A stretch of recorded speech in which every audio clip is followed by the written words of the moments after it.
আসসালামু আলাইকুম। তোমাদের স্বাগত জানাই আজকের গণিত ক্লাসে। আমি আজকে তোমাদের অষ্টম শ্রেণীর গণিতের একটু ব্যতিক্রম ধর্মী ক্লাস নিয়েই কিন্তু তোমাদের পাঠের উপস্থাপনা চলে আসতে চাই। তোমরা যদি দেখো যে আমি বোর্ডে কিন্তু কিছুই লিখি নাই, সম্পূর্ণ বোর্ডটি ফাঁকা, শুধু লিখেছি দেখো অষ্টম শ্রেণী জেএসসি গণিত, কোনো অধ্যায় নেই, কোনো পর্ব উল্লেখ নেই। এখন আমি তোমাদের সামনে যদি এমন কিছু সংখ্যা লিখি যে 1 একটি সংখ্যা লিখলাম, 2 একটি সংখ্যা লিখলাম, 1 এর বর্গ আমি লিখলাম, তাহলে 1 এর বর্গ আমরা দেখো 1ই পাচ্ছি। 2 এর বর্গ যদি করি তাহলে 2 এর বর্গ দেখো 2 দুগুণে 4 পাচ্ছি। ওকে, এখন যদি আমরা এভাবে 3 স্কয়ার করি, 3 এর বর্গ কিন্তু দেখো 9 পাচ্ছি। এখন আমরা যদি এই 1 স্কয়ার এর সাথে 2 স্কয়ার যোগ করে যদি 3 স্কয়ারের সমান নিতে চাই, তাহলে দেখো তো কত হতে পারে। আমরা দেখতে পাচ্ছি যে বামে হচ্ছে কিন্তু 5 আর ডানে হচ্ছে কিন্তু দেখো 9। সুতরাং এই 5 আর 9 সমান না। এটি বলার কারণ তোমরা অলরেডি আমার আগের কিছু ক্লাস দেখেছো। আমি যদি বলি যে এমন একটি অধ্যায়ে আমি 2টি পার্ট আপলোড করেছিলাম, যে পাঠে কিন্তু বেসিক কিছু বিষয় আলোচনা করে কিন্তু ক্লাসটি তোমাদের পরিপূর্ণভাবে সমাপ্ত করেছিলাম। আজকে আমি এমন কিছু বিষয় তোমাদের সামনে উপস্থাপন করার চেষ্টা করব, তোমরা দেখলে বুঝতে পারবে যে কোন চ্যাপ্টারের অ্যাকচুয়ালি আলোচনায় আমি আছি। এখন তোমাদের সামনে এভাবে যদি অনেকগুলো সংখ্যা নিয়ে কিছু দেখাতে চাই, সেই ক্ষেত্রে অনেকটা সময় লাগবে। এখন আমি তোমাদের যদি বলি যে 3 একটি সংখ্যা নিলাম, 3 এর আমি বর্গ করব দেখো 3 × 9। 4 একটি সংখ্যা নিলাম, 4 এর বর্গ করব দেখো 4 × 4 = 16। 5 একটি সংখ্যা নিলাম, যার বর্গ করব দেখো 5 × 5 দেখো 25। তাহলে আমরা এই পূর্বের মতো যদি এভাবে চিন্তা করি যে 3 এর বর্গ আর 4 এর বর্গ যোগ করে আমরা পাচ্ছি দেখো, এখানে পাচ্ছি কিন্তু দেখো 25। তাহলে এখানেও দেখো আমরা ডান পক্ষ যদি চিন্তা করি, এখানে সমান চিহ্ন যদি দিই, তাহলে আমরা দেখো 25 পেয়ে যাচ্ছি। তাহলে আমি তোমাদের সামনে এমন দুইটি সংখ্যা নিলাম যে দুইটা সংখ্যার বর্গের সমষ্টি আর একটা তৃতীয় সংখ্যার বর্গের সমান হচ্ছে। আমি একটা জোড়া পাচ্ছি দেখো, এটিকে আমি বিবেচনা করছি একটি জোড়া হিসাবে যদি তোমাদের সামনে আলোচনা করতে চাই, সেই ক্ষেত্রে তোমরা বুঝতে পারবা যে এটি কি ধরনের হয়তো ম্যাথ হতে পারে। আবার যদি এইভাবে আমি নিই, একটু লক্ষ্য করো যে 6 স্কয়ার সমান আমরা দেখো 36 লিখতে পারবো, 8 স্কয়ার সমান 8 8 আমরা 64 লিখতে পারবো, 10 স্কয়ার সমান 10 10 আমরা 100 লিখতে পারবো। তো সেই ক্ষেত্রে দেখো 64 এর সাথে যদি আমরা 36 যোগ করি দেখো আমরা 100 পেয়ে যাচ্ছি। তাহলে এখানেও কিন্তু দেখো রাইট হ্যান্ড সাইডে আমরা 100 পাচ্ছি। ওকে প্রিয় শিক্ষার্থীরা, এটি বলার কারণ যে আমরা বীজগণিতিক সংখ্যা নিয়ে যেমন আমরা কিছু সংখ্যার বর্গের সমষ্টি করে তৃতীয় সংখ্যার সমান পাচ্ছি, তাহলে জ্যামিতিতে এমন কিছু হতে পারে কিনা। আমি যদি এই ক্ষেত্রে এমন বিবেচনা করতাম যে একটি বাহু এমন ভাবে নিব, আমি একটি বাহু এখানে এই শর্তের ক্ষেত্রে আমি এমন একটা ত্রিভুজ নিচ্ছি, ত্রিভুজের ভূমি আমি নিলাম 3, আরেকটি বাহু আমি নিলাম এটা মনে করো 4 নিয়েছি। তাহলে 3 স্কয়ার আর 4 স্কয়ার যোগ করে আমি পেয়েছি কত দেখো 16 আর 5 25। এখন যদি 25 এর বর্গমূল করে সে আমার এই ডান পক্ষের সংখ্যাটা জানা নেই, মনে করো ডান পক্ষের সংখ্যাটা জানা নেই, তাহলে 25 এর বর্গমূল করে 5 পাচ্ছি। আবার এই যে ডান পক্ষে আমরা 25 এর বর্গমূল করলেও আমরা কিন্তু 5 পাচ্ছি। ওকে, তাহলে বাম পক্ষ ডান পক্ষ কিন্তু মিলে যাচ্ছে। সুতরাং আমাদের এই তিনটি বাহু দ্বারা যদি আমরা একটা ত্রিভুজ তৈরি করি, তাহলে দেখো এই একটা ত্রিভুজ তৈরি হচ্ছে, যেখানে এই বাহুটা কিন্তু আমরা বিবেচনা করতে পারবো 5। তাহলে এমন আমরা একটি ত্রিভুজ তৈরি করলাম যে ত্রিভুজের দুইটি বাহুর উপর বর্গ করে তাদের সমষ্টি যেটা পাচ্ছি, সেই সমষ্টি হচ্ছে তৃতীয় আরেকটি বাহুর উপর বর্গ করে তার সমষ্টি সমান পাচ্ছি। তাহলে আমরা এটিকে বলতে পারবো এমন একটি ত্রিভুজ, সেটি কিন্তু তোমরা জানো সমকোণী ত্রিভুজ। তাহলে সমকোণী ত্রিভুজের ক্ষেত্রে আগে তোমাদের 2টি পার্ট আপলোড করেছিলাম যে নবম অধ্যায়। তাহলে আমি এখন তোমাদের অধ্যায়টির নাম লিখবো দেখো নবম অধ্যায়। আর পর্ব আমি কিন্তু এখন 3 উল্লেখ করব। ওকে, পর্ব 3। তাহলে নবম অধ্যায়ে পর্ব 2 এ আমি বলেছিলাম যে কোন একটি বর্গের একটি বাহু যদি আমরা এবি ধরি, তাহলে এই বর্গের উপর অঙ্কিত বর্গক্ষেত্র হবে এবি স্কয়ার। ওখানে বলেছিলাম যে সমকোণী ত্রিভুজের ক্ষেত্রে গণিতবিদ পিথাগোরাস অনেক ধরনের রিসার্চ করেছিলেন, সমকোণী ত্রিভুজ নিয়ে অনেক যুক্তি তর্ক করেছিলেন। উনি বলেছিলেন যে সমকোণী ত্রিভুজের ক্ষেত্রে যে অতিভুজের উপর অঙ্কিত বর্গক্ষেত্রের ক্ষেত্রফল যেটি হবে অপর দুই বাহুর উপর অঙ্কিত বর্গক্ষেত্রের ক্ষেত্রফলের সমষ্টির সমান হবে। উনি সমকোণী ত্রিভুজের বলে নাই যে সমকোণী ত্রিভুজের অতিভুজের উপর অঙ্কিত বর্গক্ষেত্রের ক্ষেত্রফল লম্ব এবং ভূমির উপর অঙ্কিত বর্গক্ষেত্রের ক্ষেত্রফলের কথা বলা হয় নাই। উনি বলেছিলেন যে সমকোণী ত্রিভুজের সমকোণের বিপরীতে যে বাহুটি থাকবে, তাহলে এইটি একটা সমকোণী ত্রিভুজ যদি বিবেচনা করি তাহলে একটা সমকোণ হলো, যেটিকে আমরা দেখো 90 ডিগ্রি, অর্থাৎ এটি একটা বর্গ আকৃতি সমকোণ। তাহলে সমকোণের এই বিপরীত বাহুকে উনি বলেছিলেন অতিভুজ। ওকে, আর সমকোণ সংলগ্ন একটি বাহুকে, যেহেতু এই চিত্রটা এভাবে আছে, এটিকে আমরা সমকোণ সংলগ্ন বাহু বা ভূমি বলতে পারবো। এটি আমরা বলবো সমকোণ সংলগ্ন বাহু, আমরা সমকোণ সংলগ্ন বাহু বলতে পারবো। আবার এটিকে আমরা লম্ব আকারে আছে বলে আমরা এটা বলতে পারি লম্ব, বা আমরা বলতে পারবো উচ্চতা, বা এটা আমরা বলতে পারবো সমকোণ সংলগ্ন বাহু, সমকোণ সংলগ্ন বাহু। আমরা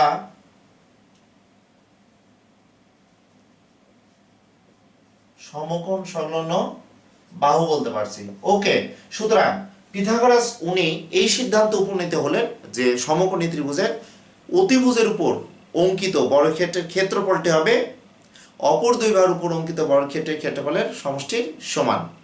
এবং আমরা অতিভুজ সেটি বলছি যে ত্রিভুজের সমকোণ তৈরি করব, সেই সমকোণের বিপরীত বাহুকে বলা হচ্ছে অতিভুজ। তাহলে আমরা এখন এই চিত্রটা যদি আমি তোমাদের সামনে অন্য একটি কালার কলম দিয়ে যদি আঁকার চেষ্টা করি, দেখো তাহলে কেমন হতে পারে। আমি মুক্ত হস্তে ত্রিভুজটা আঁকার চেষ্টা করছি। এটা 4, এটা 3 নিলাম, এটা আমরা দেখো 5 নিয়েছি। ওকে, 3 4 5 আমরা নিলাম। এখন এই কোণটি সমকোণ, আমরা যদি এটা বি ধরি আর এটা যদি এ ধরি আর এটা যদি সি ধরি, তোমাদের কি একটু মনে পড়ে, একটু খেয়াল করো তো, যে আমি যদি এখন এই 4 এবি বাহু সমান 4 আর বিসি বাহু সমান 3 আর এসি বাহু সমান যদি 5 নেই, তাহলে লক্ষ্য করো এবি কে কোনো বর্গক্ষেত্রের বাহু যদি ধরি, তাহলে আমি পার্ট 2 এ বলেছিলাম এবি কোনো বর্গের যদি একটা বাহু হয়, তাহলে আমাদের বর্গক্ষেত্রের ক্ষেত্রফল কি হয় বলো তো, এবি স্কয়ার। আর বিসি যদি আরেকটি বর্গের বাহু হয়, তাহলে আমরা বলেছিলাম কত বলো, বিসি স্কয়ার। লক্ষ্য করো 3 স্কয়ার প্লাস 4 স্কয়ার, তাহলে 3 স্কয়ার প্লাস 4 স্কয়ার, তাহলে আমি এটি 4 ধরেছিলাম, তাহলে 4 স্কয়ার, এটি আমি 3 ধরেছিলাম, তাহলে এটি 3 স্কয়ার।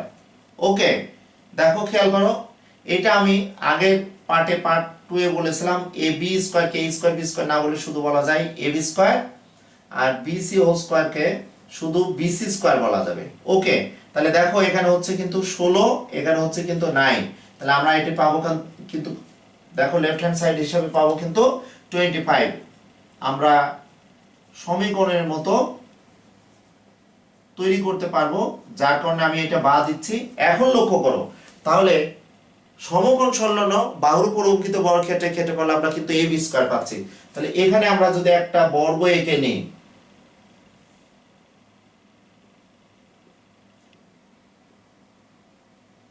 তাহলে আমরা দেখো এটি যদি একটা বর্গ হয় এ বি এম এন একটি বর্গ পেলাম, তাহলে এ বাহু কিন্তু 4, এ বাহু 4, এ বাহু 4, তাহলে আমরা এটা বর্গের ক্ষেত্রফল পাচ্ছি দেখো 4 স্কয়ার সমান কিন্তু আমরা 16 পাচ্ছি। তাহলে এখানে সম্পূর্ণ ক্ষেত্রটা আমরা পাচ্ছি দেখো 4 4 16 পাচ্ছি। ওকে, এবার আমরা বিসি বাহুকে কোনো বর্গের বাহু যদি বিবেচনা করি, তাহলে কোনো বর্গের বাহুর বিবেচনা যদি করি তাহলে আমরা এখানে দেখো বি এল কে ধরলাম। ওকে, খেয়াল করো কিন্তু, তাহলে এটার মান কত হতে পারে? 3 স্কয়ার সমান আমরা 9 পাচ্ছি। তাহলে এটা 3, এটা 3, এটাও কিন্তু 3 একক। ওকে, তাহলে আমরা এই অপর দুই বাহুর উপর অঙ্কিত দেখো বর্গক্ষেত্রের ক্ষেত্রফল পাচ্ছি। এখানে কিন্তু দেখো 4 4 16 পেলাম। তাহলে সমকোণী ত্রিভুজের এই সমকোণ সংলগ্ন দুই বাহুর উপর আমরা বর্গ এঁকেছি, বর্গ এঁকেও কিন্তু আমরা কিন্তু যোগ করেছিলাম। তাহলে সমকোণী ত্রিভুজের অতিভুজ হচ্ছে সমকোণের বিপরীত বাহুটাকে আমরা বলছি কিন্তু দেখো অতিভুজ। তাহলে সমকোণের বিপরীত যে বাহুটা, এই বাহু টিকে যদি আমরা অতিভুজ বলি তাহলে এটা এসি ভি ডাব্লিউ দিলাম। তাহলে এটি 5 সেন্টিমিটার, এটি 5 সেন্টিমিটার, এটা 5 একক যেটাই দিই না কেন এটা 5, এটি আমরা 3 দিলাম, এটি আমরা 4 দিলাম। তাহলে এখানে ভিতরে আমরা 5 একক দিই, তাহলে 5 স্কয়ার সমান 25 হচ্ছে। তাহলে আমরা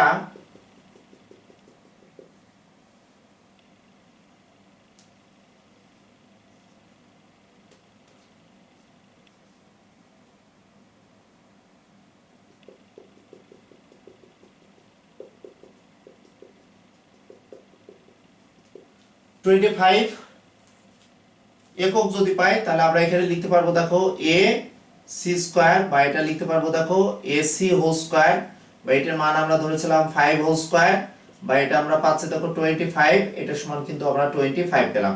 আমাদের কিন্তু এখানে একটু সমীকরণের সাথেও যদি লজিক্যাল ভাবে ব্যাপারটা বোঝাতে চাই তাহলে তোমরা নিঃসন্দেহে বুঝতে পারবে যে সমকোণী ত্রিভুজের অতিভুজের উপর অঙ্কিত বর্গক্ষেত্রের ক্ষেত্রফল অপর দুই বাহুর উপর অঙ্কিত বর্গক্ষেত্রের ক্ষেত্রফলের সমষ্টির সমান হলো কিনা। অতিভুজের উপর অঙ্কিত বর্গক্ষেত্রফল তার মানে এসি কে অতিভুজ ধরে এসি এর উপর অঙ্কিত বর্গক্ষেত্রের ক্ষেত্রফল হলো এসি স্কয়ার। ওকে, এবং সমকোণ সংলগ্নে একটি বাহুকে আমরা লম্ব আর একটি বাহুকে যদি ভূমি ধরি তাহলে লম্ব স্কয়ার প্লাস ভূমি স্কয়ার হয়ে যাচ্ছে। তাহলে এখান থেকে আমরা কিন্তু একটু শর্ত তৈরি করতে পারি। কি শর্ত আনতে পারি সেটা এখন তোমাদের সামনে দেখো একটু দেখানোর চেষ্টা করব। এমন হতে পারে, তোমরা যদি দেখো এখানে 6 8 আমরা 10 ধরেছি, তোমাদের যখন 9 10 এ তোমরা উঠবে তখন ত্রিকোণমিতি করতে গেলে দেখবা 5 স্কয়ার প্লাস 12 স্কয়ার, 5 স্কয়ার সমান 25, 12 স্কয়ার সমান 144, এটি কিন্তু পাবা 13 স্কয়ার সমান 169। এটা ক্যালকুলেশন করলে দেখো তোমরা এখানে পাবা 169, এটি কিন্তু 169। সুতরাং এই ক্ষেত্রে যে সমকোণী ত্রিভুজটি হবে সেই সমকোণী ত্রিভুজের অতিভুজ কিন্তু দেখো 13 হবে। এই ক্ষেত্রে সমকোণী ত্রিভুজের অতিভুজ আমাদের পাবো কিন্তু 10। তাহলে আমরা যে একটি সিদ্ধান্ত নিতে পারবো সেই সিদ্ধান্তটা কি দেখো, অতিভুজ স্কয়ার সমান ভূমি স্কয়ার প্লাস লম্ব স্কয়ার। তাহলে আমরা এখানে লিখতে পারবো দেখো লম্ব ধরলাম, তাহলে লম্ব স্কয়ার প্লাস ভূমি স্কয়ার সমান আমরা এখানে লিখতে পারবো অতিভুজ স্কয়ার। এটি একটি কিন্তু ম্যাথমেটিক্যাল টার্ম বা একটি সম্পর্ক। এখান থেকে যদি শুধু আমি লম্ব স্কয়ার রাখতে চাই তাহলে দেখো অতিভুজ স্কয়ার মাইনাস ভূমি স্কয়ার। শুধু এখানে যদি আমরা লম্ব পেতে চাই তাহলে আমাদের শুধু বর্গমূল আকারে আসবে অতিভুজ স্কয়ার মাইনাস ভূমি স্কয়ার। এটি কিন্তু একটা সূত্র, যে শুধু লম্বের সূত্র পাচ্ছ দেখো অতিভুজ স্কয়ার মাইনাস ভূমি স্কয়ার হোল রুট ওভার, বা শুধু লম্ব স্কয়ার সমান পাচ্ছ অতিভুজ স্কয়ার মাইনাস ভূমি স্কয়ার। এমন আছে যে আমার একটি ত্রিভুজের বাহুর দৈর্ঘ্য 5 আর একটি বাহুর দৈর্ঘ্য 3 দেয়া আছে, তাহলে অপর বাহুর দৈর্ঘ্য কিভাবে পাবো? যদি ত্রিভুজটি সমকোণী হয় তাহলে আমরা এই শর্ত অবলম্বন করতে পারবো। আরেকটি শর্ত কি হতে পারে দেখো, এখান থেকে তাহলে অনুরূপভাবে আমরা লিখতে পারি দেখো ভূমি স্কয়ার সমান অতিভুজ স্কয়ার মাইনাস আমরা এখানে লিখতে পারবো দেখো লম্ব স্কয়ার। তাহলে এখান থেকে আমরা লিখতে পারবো শুধু ভূমি সমান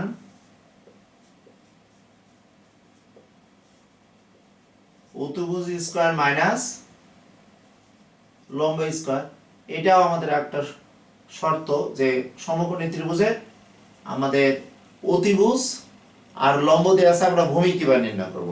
ওকে, আরেকটি শর্ত দেখো, আমরা যেটি মেইন শর্ত হিসাবে যদি বলি অতিভুজ স্কয়ার সমান লম্ব স্কয়ার প্লাস ভূমি স্কয়ার, তাহলে এখানে শুধু লিখবো দেখো অতিভুজ সমান লম্ব স্কয়ার প্লাস ভূমি স্কয়ার। ওকে, তাহলে শুধু আমরা সমকোণী ত্রিভুজের সমকোণ সংলগ্ন দুইটা বাহুর দৈর্ঘ্য যদি দেয়া থাকে তাহলে আমরা কিন্তু অতিভুজের মান নির্ণয় করতে পারবো। প্রিয় শিক্ষার্থীরা, তোমাদের কাছে হয়তো মনে হতে পারে যে তৌহিদ স্যার এত সময় নিয়ে একটি গাণিতিক সমস্যার সমাধান তৈরি করে। তোমাদের এই অষ্টম শ্রেণী নবম অধ্যায়ে পিথাগোরাস উপপাদ্যের বেসিক বিষয়টি যদি তোমরা ভালোভাবে না জানো তাহলে সেই ক্ষেত্রে তোমাদের যে পিথাগোরাস উপপাদ্যের তিনটি প্রমাণ আছে, এই তিনটি প্রমাণে তোমরা যে অনেক সময় উপপাদ্য আকারে তোমরা অনেকেই মুখস্থ করো, আমি বলবো তোমরা মুখস্থ করবে না। পিথাগোরাস উপপাদ্য একদম ম্যাথমেটিক্যাল টার্ম। পিথাগোরাসটা উপপাদ্য যদি তুমি খুব ভালোভাবে জানো যে কোনো পদ্ধতি, তবে তোমাদের আগেও ক্লাস আপলোড করেছিলাম, সাজেশন সহ কিন্তু ক্লাস দিয়েছিলাম যে ট্রাপিজিয়ামের মাধ্যমে আমরা যে ক্ষেত্রফল প্রমাণ করছি বা সদৃশ কোণের মাধ্যমে বা বীজগণিতিক সূত্রের মাধ্যমে যেটি প্রমাণ করো, তবে তোমাদের যে ট্রাপিজিয়ামের মাধ্যমে আছে এটা বারবার প্র্যাকটিস করবা। তাছাড়াও সদৃশ কোণী এটি তোমাদের প্র্যাকটিস করা লাগবে। আমি চেষ্টা করব পরবর্তীতে এই বেসিক ধারণাটা দিয়েই তোমাদের পিথাগোরাসের পরবর্তী এমসিকিউ বলো না কেন, যে শর্ত হোক না কেন, তোমরা এই ক্লাসটি যদি সম্পূর্ণ ভালোভাবে দেখো তাহলে ইনশাআল্লাহ যে সমকোণী ত্রিভুজ সংক্রান্ত সমকোণী ত্রিভুজের যে কোনো বাহু, যে কোনো দুই বাহু থাকলে আমরা একটি বাহু দৈর্ঘ্য পাবো, বা সমকোণী ত্রিভুজের সমকোণ ছাড়া বাকি দুইটি কোণ কিন্তু সূক্ষ্মকোণ, বা সমকোণী ত্রিভুজের সমকোণ ছাড়া বাকি দুইটা কোণ পরস্পর পূরক কোণ, এরকম অনেক কিন্তু এমসিকিউ থাকবে। বা তোমরা দেখবা যে কোনো বর্গের বাহুর উপর অঙ্কিত বর্গক্ষেত্রের ক্ষেত্রফল ইয়ার কর্ণের উপর অঙ্কিত বর্গক্ষেত্রের ক্ষেত্রফলের অর্ধেক, বা কোনো বর্গের কর্ণের উপর অঙ্কিত বর্গক্ষেত্রের ক্ষেত্রফল ইহার যে কোনো বাহুর উপর অঙ্কিত বর্গক্ষেত্রের ক্ষেত্রফলের দ্বিগুণ। তোমরা 5 নম্বর এবং 7 নম্বর অর্থাৎ এই নবম অধ্যায়ে 5 নম্বর এবং 7 নম্বর যে জ্যামিতি আছে এই জ্যামিতিগুলো কিন্তু এমসিকিউ টাইপের, সুতরাং এমসিকিউ গুলো ভালো করে পড়ার চেষ্টা করবা। অর্থাৎ পিথাগোরাস নিয়ে তোমাদের কিন্তু অনেক প্র্যাকটিস করা লাগবে। তুমি দশম অধ্যায়ে জ্যামিতি প্র্যাকটিস করো না কেন, দশম অধ্যায়ে গেলেও কিন্তু তোমাদের পিথাগোরাস লাগবে, ওখানে সর্বসম শর্তেও কিন্তু লাগবে। তাহলে প্রিয় শিক্ষার্থীরা, তোমাদের বলবো কন্টিনিউয়াসলি তোমরা আমার ক্লাসগুলো দেখো এবং তোমাদের জন্য সুস্থ থেকে ভালোভাবে ক্লাস নিতে পারি সেই প্রত্যাশায় এই ক্লাসের ইতি টানলাম। আল্লাহ হাফেজ।